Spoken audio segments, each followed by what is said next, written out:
تخيل كده.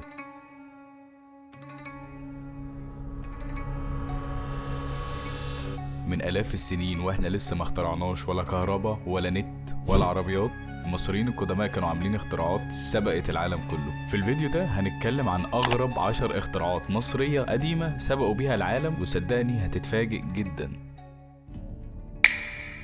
أول حاجة لازم نبتدي بيها هي الطب. المصريين القدماء ما كانوش مجرد إن هم بيبنوا الأهرامات وبيعبدوا، دول كانوا دكاترة على مستوى عالي جدا. في بردية مشهورة جدا اسمها بردية إدوين سميث، دي أقدم مرجع طبي في التاريخ تقريبا. متخيل؟ طبعا انت مش فاهم أصلا يعني إيه بردية ومكمل. بص، البردية دي كانت ورق زمان عند الفراعنة، بتتصنع من نبات البردي.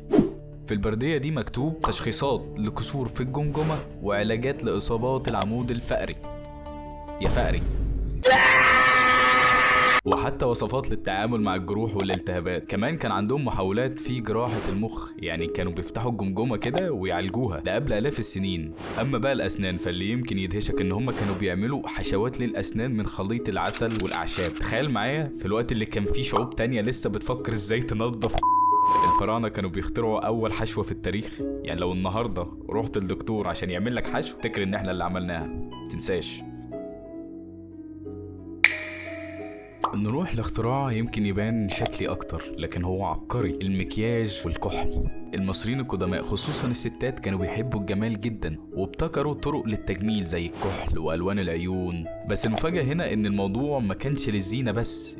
الكحل مثلا كانوا بيعملوه من مواد معدنية معينة زي الجلينة. المادة دي كان ليها فايدة طبية، بتحمي العين من البكتيريا وبتقلل الالتهابات اللي كانت منتشرة بسبب الجو الصحراوي. يعني ببساطة كانوا عاملين ميك اب وعلاج طبي كومبو مع بعض. يعني تقدر تقول ببساطة ان الفراعنة كانوا اول ناس اخترعوا الماسكارا والايلاينر، بس على طريقتهم يعني.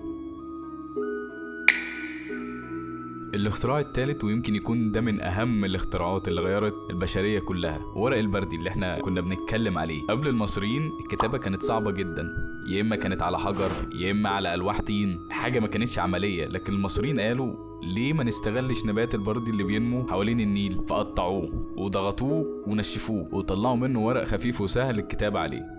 الورق ده ما استخدموش بس للتدوين، لكن كمان انتقلت فكرته لليونان والرومان وبعدها للعالم كله. يعني ببساطة المصريين القدماء هم اللي أسسوا فكرة الكتاب. من غير البردي اللي هم عملوه ما كانش هيبقى في حضارات كتيرة هتعرف تنقل علومها ومعارفها. تعال بقى نتكلم عن الوقت والزمن. المصريين كانوا أول ناس في العالم يعملوا تقويم شمسي دقيق. في حضارات تانية كانوا بيستخدموا القمر عشان يحسبوا الشهور، بس كان دايما في لخبطة في المواسم. أما المصريين بصوا للشمس وحسبوا السنة 365 يوم، قسموها 12 شهر وكل شهر 30 يوم، وزودوا 5 أيام نسميهم الأيام المنسية عشان السنة تكمل صح. الجميل في القصة دي إن هم ربطوا التقويم ده بالزراعة والنيل عشان يعرفوا إمتى الفيضان هيجي وإمتى يزرعوا وإمتى يحصدوا. التقويم ده هو الأساس اللي بنبني عليه تقاويمنا الحديثة لحد دلوقتي. تعرف ان الفراعنة كانوا من اوائل الناس اللي فكروا يحموا رجلهم بحاجة يلبسوها؟ النعل كان بيتعمل من جلد الحيوانات. الموضوع ما كانش رفاهية، كان مهم جدا عشان حرارة الارض. واللطيف ان النعل نفسه بقى رمز اجتماعي. الملوك كانوا عندهم نعال فاخرة والفقراء اللي زينا بيمشوا حافين. يعني فكرة الجزمة اللي كلنا بنلبسها دلوقتي بدايتها كانت عندهم.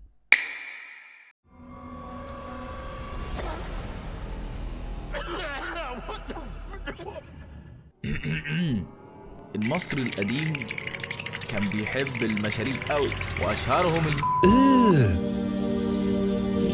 براذر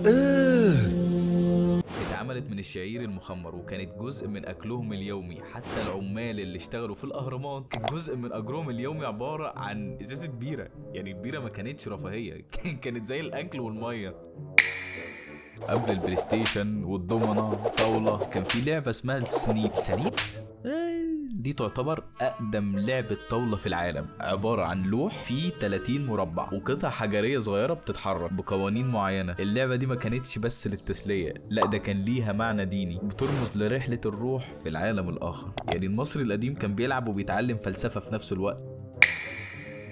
ازاي يحافظوا على الجسم آلاف السنين؟ التحنيط كان اختراع علمي بحت، مواد كيميائية وأعشاب شوية ملح، كل ده كان بيخلي الجسم سليم لحد النهاردة. وده علم مالوش مثيل وقتها، لدرجة إن العلماء لحد دلوقتي مش قادرين يقلدوها 100%. طبعا احنا عارفين ان الفراعنه كانوا بيعتمدوا على الحيوانات في الزراعه. المدهش ان هم اخترعوا طرق لعلاج الحيوانات، كان في برديات فيها وصف لعلاج البقر والحمير، يعني من الاخر كان ليهم علاج لشويه ناس نعرفها كده. الهرم ما كانش مجرد مقبرة، ده كان أعظم اختراع هندسي. إزاي أحجار وزنها أطنان تتحط بدقة رهيبة من غير أي أجهزة حديثة؟ الفراعنة اخترعوا الطرق للرفع وحسابات هندسية سبقت زمانها، وده اللي خلى العالم لحد النهاردة منبهر. طبعا انت تتفاجئ من حاجة زي دي، هم ازاي أصلا يفكروا في حاجة زي دي؟ ايه الصياعة دي؟ أنا بس للأسف او مش للاسف كان في نصوص فرعونيه يعني بتتكلم عن الوصفات، حاجات طبيعيه للستات عشان يمنعوها. اكيد طبعا مش هنقول لكم بتتعمل ازاي علشان محدش يعملها. السؤال هنا، ازاي حضارة كانت عبقرية بالشكل ده ممكن تختفي أسرارها مع الزمن؟ ليه معظم الناس النهاردة ما يعرفوش إن هم الناس دي سبقوا العالم في الحاجات دي؟ لما تفكر في حاجة زي كده هنلاقي إن اللي ضاع مش الاختراعات بس، ده كمان طريقة التفكير، لأن هم كانوا عندهم عقلية الفضول والاكتشاف. أي مشكلة كانوا بيقابلوها كانوا بيحاولوا يحلها بإبداع، فعلا بيفننوا في حل المشاكل.